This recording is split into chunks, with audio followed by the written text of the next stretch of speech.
नमस्कार, good afternoon. सास बहू और सेंसेक्स के आज के इस वेडनेसडे एपिसोड में आप सबका स्वागत है। अगले कुछ मिनट मदद करने के लिए आपको आपकी स्क्रीन पे कोलकाता से मार्केट एक्सपर्ट और जाने माने ट्रेडर अमित सेठ साहब नजर आएंगे। Amit ji, good afternoon. बस आ रहा हूं आपके पास, बातचीत की अपन लोग शुरुआत करेंगे।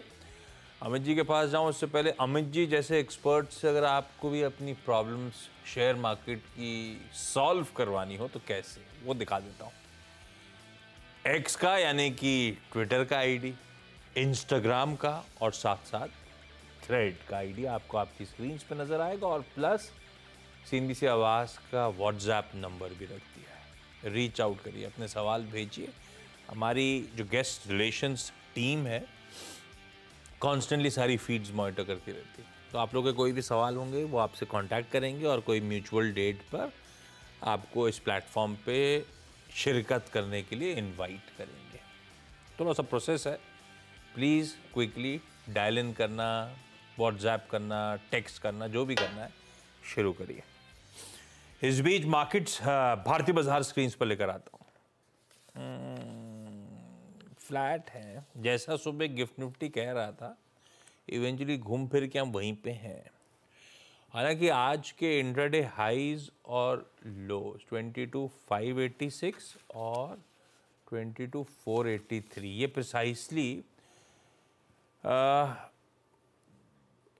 47 पॉइंट्स के आसपास दबाव आया था भारतीय बाजार में शुरुआती ट्रेड में, और अब मजबूत है। एक समय हम 50-60 पॉइंट, मतलब वो दायरा बेसिकली 100 पॉइंट का है।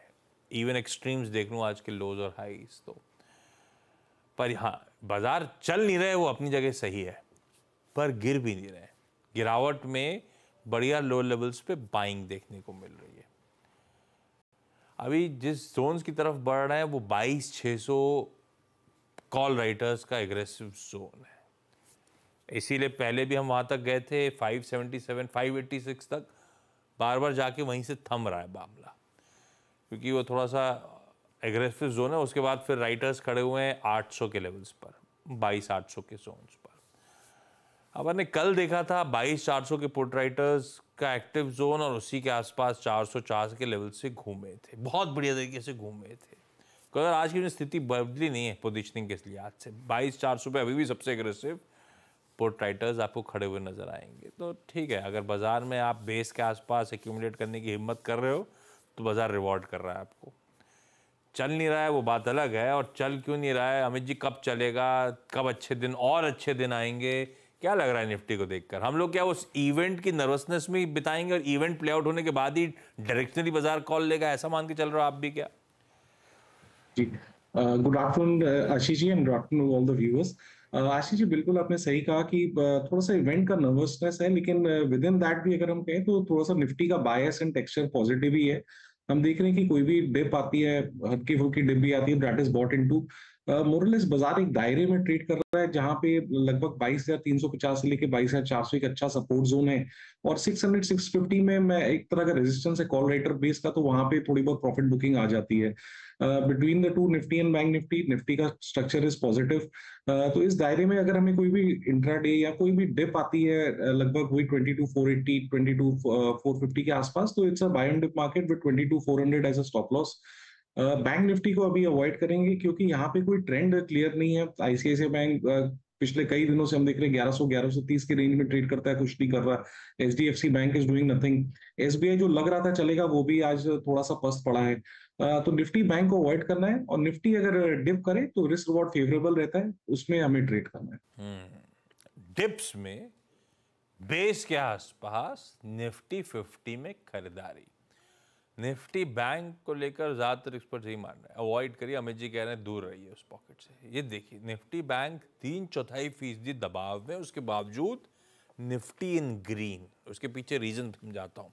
निफ्टी की कंट्रीब्यूशन प्लेट दिखाइएगा, कोई एचडीएफसी बैंक, कोई आईसीआईसीआई बैंक, कोई एसबीआई पिट रहे हैं, पर उस बाकी सारा रिलायंस इंडस्ट्रीज देखिए आप, इन्फोसिस देखिए आप, HUL, ITC, Larsen and Toubro, ये सब अपने अपने स्पेस के हेवीवेट्स कंट्रीब्यूट कर रहे हैं। एक्स ऑफ बैंक्स बाजार बढ़िया है। अगर निफ्टी बैंक इस तरह का पेन आज नहीं दिखा रहा होता अपने वीकली एक्सपायरी के दिन, तो निफ्टी की स्थिति दशा दिशा काफी अलग होती। पर फिर भी निफ्टी बैंक के इस तरह के पेन के बावजूद निफ्टी आपको ग्रीन में नजर आ रहा है, तो इसका मतलब है कि अंडरलाइंग स्ट्रेंथ तो है। आज खैर निफ्टी के बैंक की एक्सपायरी एक बार झेल लेते हैं, उसके बाद देखते हैं निफ्टी बैंक पॉजिटिवली कंट्रीब्यूट करना शुरू करता है नहीं करता है, वो अलग बात। अब चलिए सवाल जवाब के सिलसिले की शुरुआत करते हैं। अमित जी से एक रिक्वेस्ट है, कुछ नई ढूंढ के लाएं, सोच के आए, तो एक एसबीएस स्टॉक पिक्स के तौर पे कुछ बढ़िया कुछ स्टॉक्स रेडी रखें, कुछ देर बाद उनके पास जाऊंगा। आज हैदराबाद, मुंबई और मुंबई सब के सब आपको आपकी स्क्रीन पर नजर आएंगे।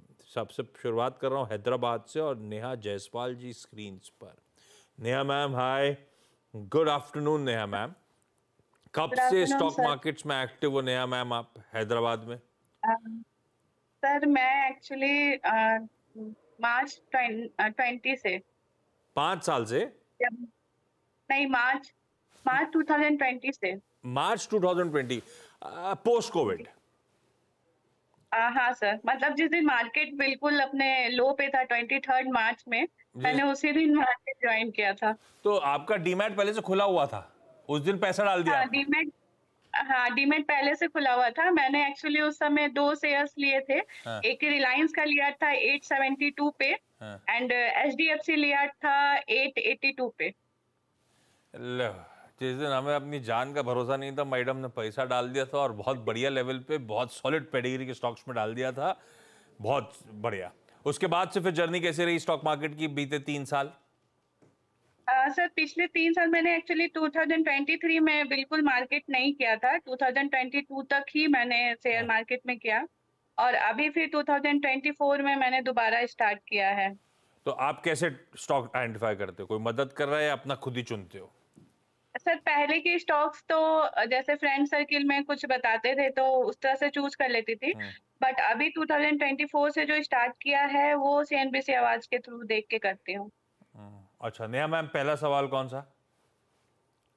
सर मेरे पास एक्चुअली एक पहले का ही स्टॉक है जो काफी दिन से मेरे पास होल्डिंग में पड़ा है, डुकॉन के मेरे पास 5000 शेयर है 17.5 के रेट से।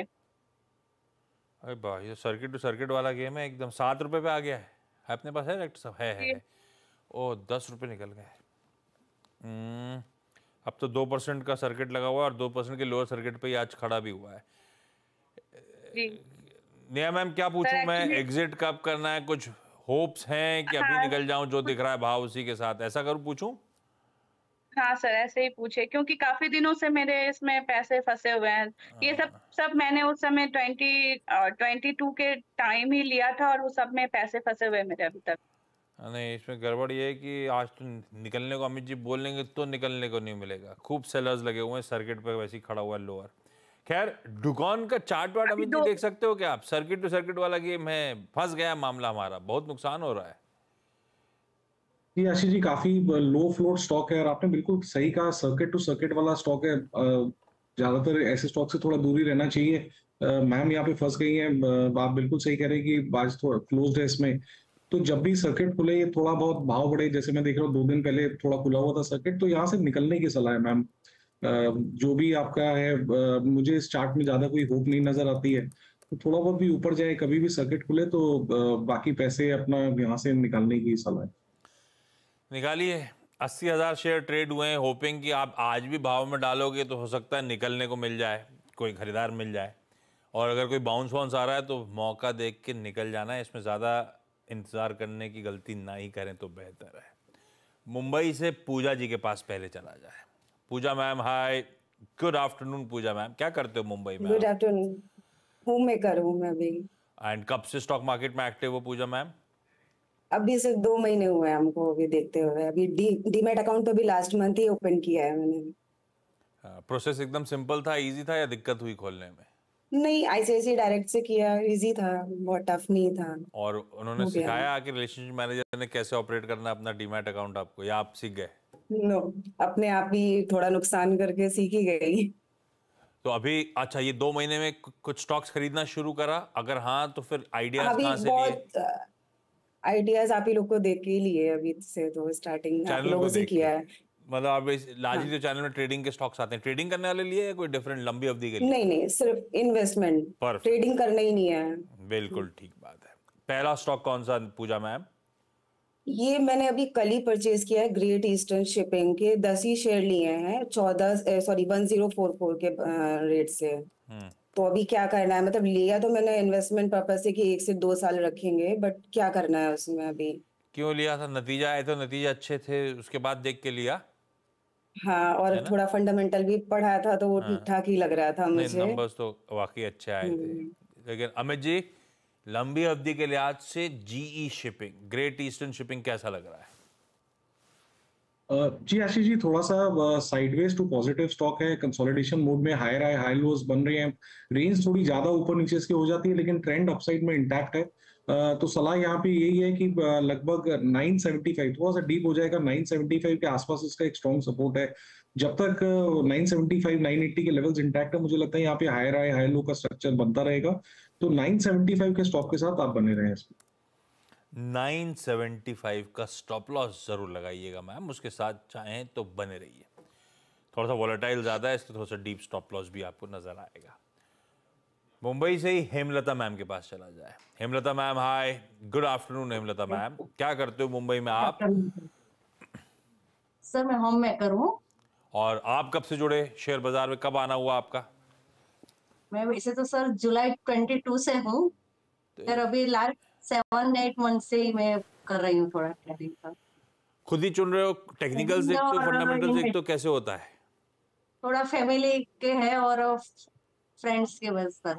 और आपका सीएनबी से आवाज भी देख रही वो तो हूँ। आप ऐसे ही बोल रहे हो। फैमिली और फ्रेंड्स ने कभी कभी मिस हो जाता है सर। हाँ, फैमिली और फ्रेंड्स ने जो सजा दी उससे कमाई हुई है कि नहीं हुई अब तक? हुई है, मगर 2-3 में फंस गई हूँ मैं सर। अच्छा, पहला कौन सा फंसे? आरती इंडस्ट्री में सर। किस भाव पे लिया है? 579 का है सर। तो कहाँ फंस गए? रिजल्ट आने के बाद पर गिर गया था। हाँ, बीच में गिर गया था, लेकिन आपकी खरीद से तो अब वापस ऊपर ही है। हाँ सर, तो प्रॉफिट तो हो रहा है सर। तो ये मैं शॉर्ट टर्म के व्यू से लिया था मैं सर। तो अभी क्या करूँ, उसको लॉन्ग टर्म के लिए रखूं या निकाल दूं? है तो अच्छी कंपनी। केमिकल्स पेन में आए थे, ये भी आई थी। इसने 2 क्वार्टर पहले सीक्वेंशियल इंप्रूवमेंट दिखाना शुरू किया, तो स्ट्रीट का थोड़ा सा कन्विक्शन बढ़ा है। पर अब पता नहीं केमिकल्स की साइकिल कब वापस प्ले आउट होगी। कई लोग मान रहे हैं 1-2 क्वार्टर्स बाद केमिकल्स के दिन वापस लौटे। पर अमित जी, ये स्टॉक जहां खड़ा है, क्या लंबी अवधि का निवेशक बना रहे या निकले? आशीष जी, मेरे हिसाब से यहाँ पे बने रहना चाहिए। रिजल्ट के बाद हमने एक शार्प रिएक्शन जरूर देखा था, 2-3 दिनों का सेल ऑफ था, लेकिन हमने एट द सेम टाइम देखा 200 डेमा, जो कि लगभग 610 615 के लेवल में आता है। 604 के लेवल में 4 से 5 दिन पहले एक हमने बाइंग देखी और वापस अब स्टॉक हल्का फुल्का स्टेबलाइज कर रहा है। तो कंसिडरिंग द फैक्ट कि 605 के पास एक वैसे भी सपोर्ट जोन है, 200 डे मूविंग एवरेज भी है, तो मैम 605 का स्टॉप लॉस लगा के आप बने रहें। थोड़ा टाइम लगेगा, मैं ये नहीं कह रहा कि एकदम से ऊपर जाना चला जाएगा, बिकॉज जब ऐसा थोड़ा स्ट्रक्चर डैमेज होता है तो स्टॉक थोड़ा सा कंसोलिडेशन मोड में चला जाएगा। तो as long as 600 605 is intact, जो भी कंसोलिडेशन होगा वो हेल्दी होगा, और उसके बाद में भी तो stock will start going up. इस बीच भोपाल की कंपनी डीबी कॉर्प को दिखाइए स्क्रीन पे डायरेक्टर साहब। नतीजों के बाद 5% का अपर सर्किट लग गया है। और खैर मेरे ख्याल से सर्किट के पीछे बड़ा रीजन नतीजों से ज्यादा वो 80 रुपए का मैं देख रहा था टिकट टीम चला रही थी, अभी डिविडेंड डोल आउट हो गया। डीबी कॉर्प ये आ गया 80 रुपए ऑन 290 रुपीज। मेरे ख्याल से ये तो 25% से ज्यादा का डिविडेंड यील्ड बैठ गया। ये रीजन है डीबी कॉर्प फट गया एकदम से। खैर सर्किट ही 5% का है। अमित जी, कुछ बढ़िया से स्टॉक पिक्स हो जाएं। डायरेक्टर साहब, वो एसबीएस स्टॉक पिक भी चलाओ ना, फिर अमित जी की पिक जान ली जाए। ये अमित जी, क्या रडार पे आज? जी आशीष जी, बाजार को देखते हुए मुझे डिफेंसिव सेक्टर्स काफी पसंद आ रहे हैं। एफएमसीजी में ट्रैक्शन है, वहां से मुझे गोदरेज कंज्यूमर प्रोडक्ट का रीजन है कि यहाँ पे हमने एक शार्प रनअप देखा था, और स्टॉक ने एग्जैक्टली अपने 20 डमा पे सपोर्ट लेके आज एक अच्छा पुल। आवाज आ रही है? Please continue. जी, गोदरेज कंज्यूमर प्रोडक्ट ले 1300 का स्टॉप लॉस रहेगा और टारगेट्स रहेंगे 1360 रुपए के। सेकंड स्टॉक मुझे पसंद आ रहा है लुपिन का। लुपिन में हम एक ब्रेकआउट देख रहे हैं 1700 के लेवल पे। स्टॉक ने काफी अच्छा खासा 2 से 3 महीनों का कंसोलिडेशन किया है। 1700 की नेकलाइन है, उसको स्टॉक आज अच्छे वॉल्यूम से क्रॉस कर रहा है। तो 1695 का स्टॉप लॉस लुपिन खरीदें for a target of 1775। Change कर दिया है, 8 रुपए का डिविडेंड दिखा रहे हैं। सारा गणित खराब कर दिया, अच्छे नतीजों पे सर्किट है वो। भाई मैं कहा इतना तगड़ा डिविडेंड डोल आउट हुआ नहीं, वो 8 रुपए का डिविडेंड है। खैर अगली क्वेरी के लिए क्विकली चलते हैं। नेहा मैम, अगला सवाल कौन सा? सर मेरा दूसरा सवाल है टनला के लिए। मेरे पास 200 क्वांटिटी में है शेयर और at the rate of 990। Tanla platforms 990 पे खरीदा हुआ, 880 पे चल रहा है। अमित जी क्या करा जाए? 100 रुपए प्लस का नुकसान हो रहा है। स्ट्रक्चर थोड़ा सा खराब है, स्टॉक सारे की मूविंग एवरेजेस 200 150 सबके नीचे ट्रेड कर रहा है, लोअर लो लोअर हाईज बन रहे हैं। At the same time support 850 का है, अगर 850 टूट जाए तो बिल्कुल निकले, नहीं तो होल्ड करके रखें और जैसे ही थोड़ा राइज आए तो यहां से निकलने की कोशिश करें। उछाल में निकली। पूजा मैम, अगला सवाल। अगले सवाल है मेरा ये कोचिन शिपयार्ड का। तो ये मैं परचेज करना चाहती हूँ, तो किस भाव पे लूँ या और कितने टाइम तक रखेंगे तो अच्छा रिटर्न मिलेगा मुझे? क्यों कोचिन शिपयार्ड पे जीरो इन करा? किसी का आइडिया आया था कि कहाँ से आया? नहीं, एक्चुअली काफी दिन से ये उसमें था, आपके उसमें पिकिंग उसमें था। तो फिर मैंने देखा कि इसका चार्ट भी मैंने रीड किया तो काफी अच्छा जा रहा है। थोड़ा डाउन साइड आता है, उसके बाद फिर ऊपर जाता है। बहुत सॉलिड जा रहा है। अमित तो जी, फिर इस वजह से लंबी अवधि वालों को खरीदना चाहिए क्या कोचिन शिपयार्ड? हाँ तो किस भाव पे? मौजूदा भाव पे या इंतजार करना चाहिए? नहीं आशीष जी, देखिए ट्रेंड तो बहुत स्ट्रांग है, चार्ट में किसी भी तरह की कोई वीकनेस नहीं है, लेकिन थोड़ा सा अपसाइड में स्ट्रेस्ड हो गया, काफी ऊपर निकल गया है। 7-8 दिन पहले मिल रहा था 1350 के लेवल पे, अभी 1644 हो गया है। तो मैम कोई भी स्टॉक अगर ऊपर जाता है तो even if it is a strong trend, वो स्ट्रेट लाइन में नहीं जाता, पुल बैक देता है फिर ऊपर जाता है। तो इस पॉइंट में मैं ये कहूंगा कि रिस्क रिवॉर्ड फेवरेबल नहीं है। 10 डे एक्सपोनेंशियल मूविंग एवरेज 1400 के आसपास आता है, स्टॉक उससे भी 200 रुपए पर ट्रेड कर रहा है। तो पुल बैक ये जरूर देगा, अपॉर्चुनिटी आएगा, that opportunity is little deep. तो अभी रिस्क रिवॉर्ड फेवरेबल नहीं है। अगर हम थोड़ा सा मिस कर गए ये सेक्टर ये थीम, तो मेरी सलाह इन भाव में तो एंट्री करने के लिए, कोई फ्यूचर में जाके कोई मीनिंगफुल डिप आए तब हमें यहाँ पे पोजीशन बनानी है। हेमलता मैम, अगला सवाल क्विकली। रिस्पॉन्सिव इंडस्ट्रीज है सर, 351 का बाइंग है। रिस्पॉन्सिव इंडस्ट्रीज कितने की बाइंग है मैम? 351। ओके, और 50 रुपए का नुकसान हो रहा है। अमित जी क्या करा जाए स्टॉक में? जी साइडवेज कंसोलिडेशन में स्टॉक में आशीष जी कोई खास दम नहीं है। नीचे 280 में देख रहा हूँ, ऊपर 320 के लेवल में ये पिछले 4-5 महीने से ट्रेड कर रहा है। तो थोड़ा ऊपर आए तो लॉस आपका कम हुए तो निकलने की कोशिश करें यहाँ पे। लंबा कंसोलिडेशन चल रहा है स्टॉक में, एग्जिट करने के मौके उछाल में ढूंढिएगा। इस नोट पर नेहा जी, पूजा जी, हेमलता जी, थैंक यू सो मच जुड़ने के लिए, इस प्लेटफॉर्म पे क्वेरीज रेज करने के लिए। Amit ji thank you so much हम सबकी मदद करने के लिए। क्विकली छोटा सा ब्रेक के उस बारे में। चलिए भाई, ब्रेक के बाद आप सबका स्वागत है। भाई निफ्टी हल्के है निशान में, बैंक निफ्टी का पेन ब्रेथ आज 1:1 है। कल के बाजार में ब्रेथ थोड़ी सी डिटोरिएटिंग थी, आज ब्रेथ फिर भी बेहतर है। और हाँ, वो स्टॉक स्पेसिफिक एक्शन गजब का फिर से वही बात हो रही थी चैनल पे, और आज भी बढ़िया स्टॉक स्पेसिफिक मूव्स आप एंजॉय करिए। देखिए ब्रेथ सुबह से टसल है बुल्स और बियर्स के बीच।